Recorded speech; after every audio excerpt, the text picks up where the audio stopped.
Hey everybody, it's Theresa here of Larkin Design, and welcome back to 51st Layouts. Today I'm going to create this layout with the Pinkfresh Studio collection called Let Your Heart Decide, and I'm also using a cut file, a silhouette cut file from Paige Evans. It's a chevron pattern that you see here, and that is available at the Silhouette store. I will link that down below. And so, of course, I'm going to share with you my process for filling in these lovely dots to create the chevron pattern on this cut file. And so I have the papers from the Let Your Heart Decide, and I also have this one, which is from an older Pinkfresh collection called Felicity. And I am just going to use some of these colored strips to fill in that background here. And so I'm just trimming out the ones that I like, the ones that coordinate with Let Your Heart Decide. All of the Pinkfresh collections go really well together. Their colors just flow really well.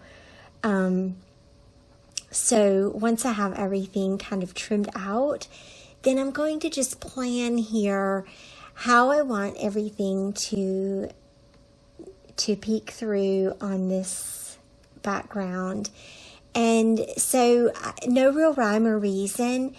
I am going to just try to balance things and make sure that I'm not using green next to green or yellow next to yellow on this.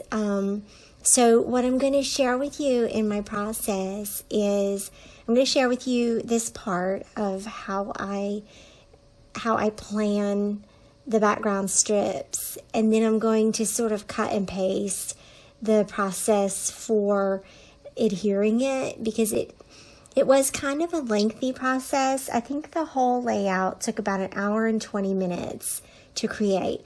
Not the longest layout that I've ever made, but editing it was definitely something that I wanted to keep concise and easier for you guys to watch. So I am using a combination of the front and the backs of these pattern papers. And in the planning stages right here, I'm planning to take one color across the whole page in the zigzag pattern. That didn't actually end up happening quite the way I planned it, but that's okay, right? All of it sort of just combines together to make this really cool layout. I had a lot of ideas for using this cut file actually while I was working with it, and it was a lot of fun to do this. I had a lot of fun putting this layout together. So I am creating a layout about my son Nick, and yes, absolutely, I'm using some pinks and some turquoise here, some greens and yellows, and some of the orange. And it's a combination of more vibrant colors and then more pastel colors. And because I think that the white of the cut file helps tone those brighter colors down and just helps make it a true background here. And so this part is moving kind of fast. I flipped the cut file over and laid everything out again on the back side of the cut file. And then I'm going to just go and adhere things down. I slid a little piece of scrap paper underneath the cut file and ran my tape runner over the cut file so that the tape would go on the cardstock itself and not on the pattern paper. And then I'm just finishing up adhering all of this down.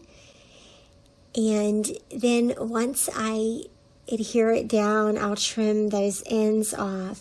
And here's where you can kind of see that my perfect plan became a little bit imperfect, and that's okay. There were a couple of the little dots that my cut file did not cut out all the way, and I left those so some of them are cut and some of them aren't. And some of the colors go across the page and some don't. It's part of the beauty of imperfection here. So, and I know that it's kind of hard to see this on the back side of it. I did want to say that that would be a fun layout by itself if you stitched down the centers of those strips and then folded them up a little bit. That would make a really nice background for a layout too.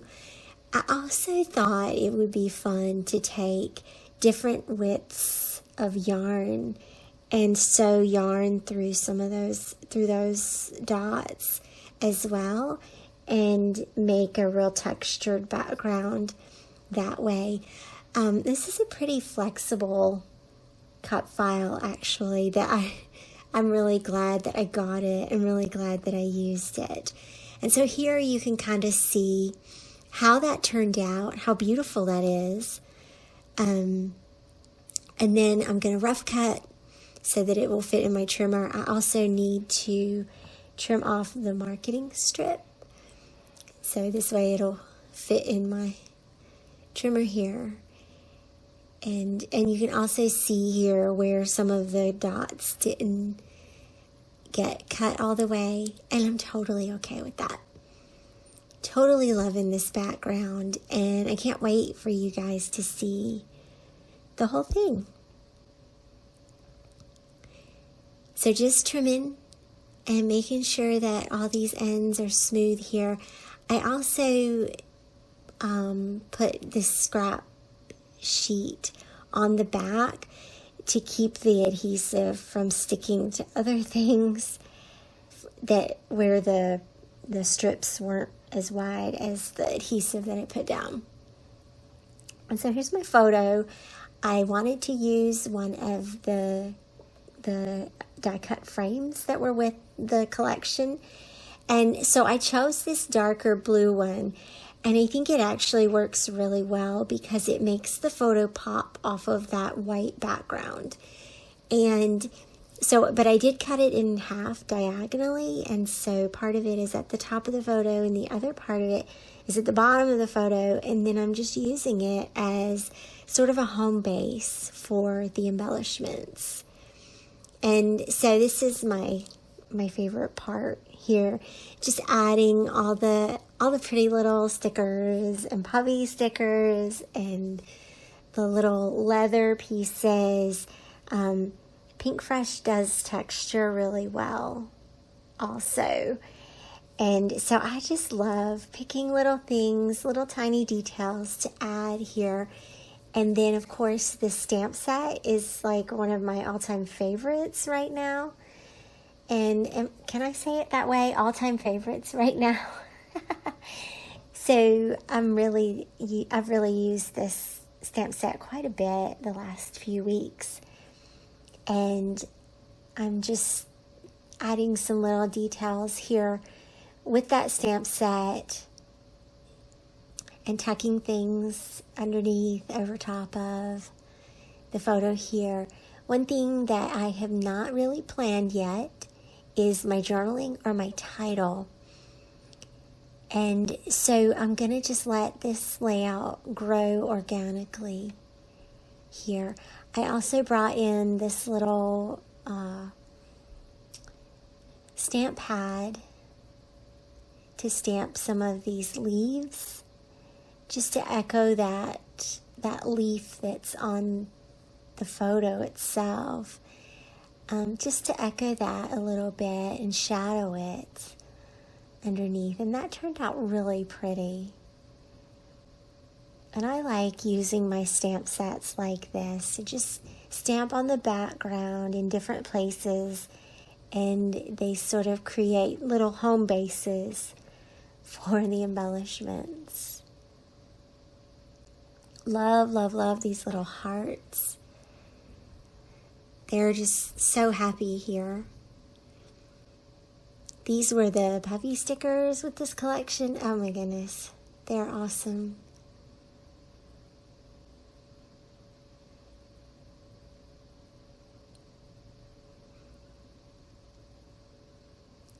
And then, so my main goal with these embellishments is really just to repeat color and repeat icons around the photo here.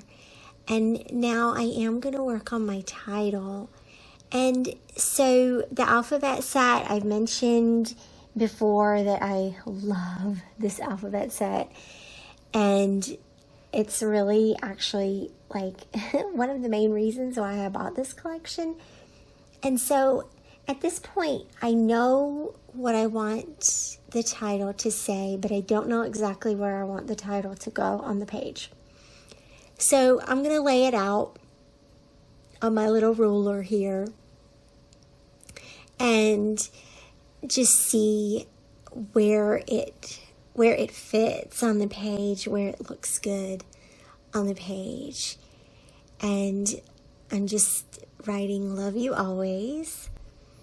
And at first I thought maybe I would place it on the page diagonally, which would work great if there were other things on the layout that were diagonal, but it just didn't feel right. Something about it just felt odd or something. I don't know. So in the end, I placed it vertically along the left side, and this serves to balance the photo actually. So when you look at the layout, which is the photo on the right, that's more on the right hand side, that makes the right hand side visually kind of heavy. And so putting the title along the left hand side balances the layout. And it's also a really fun way to do your title that's sort of different as well. And so that is my photo and my embellishments and my title. And now I need a little bit of journaling here. And so our photo was taken when we went to the Vintage Arcade back in February. I did a layout about in Berlin earlier from that day. And so this is a photo that Nick and I took. And so this will go in his album.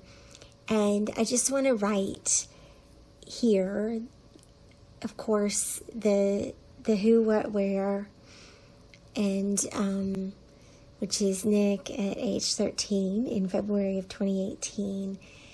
And I also wanted to just write a little bit about how happy I am to be his mom.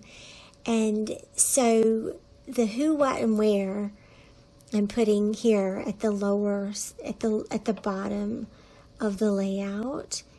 And then I'm going to put another little bit up at the top part of the photo. And I'm just sort of playing with that right here. I thought maybe I would put some of it by the title, maybe some of it on the other side of the photo. I cut some more of the strips from the Felicity paper.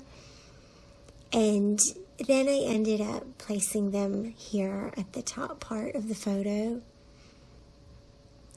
And this is where I put the why I made this layout, and how how it really is nice to be Nick's mom, and he's an awesome dude. So yeah, a couple of little more embellishments here just to tie that journaling in, and then the layout is almost done. So I hope you guys will like and comment down below and subscribe to my channel. Let me know if you like this series and if I should continue doing this series, if you're liking the layouts that I'm sharing. I would love to hear from you. Thanks for watching. Bye-bye.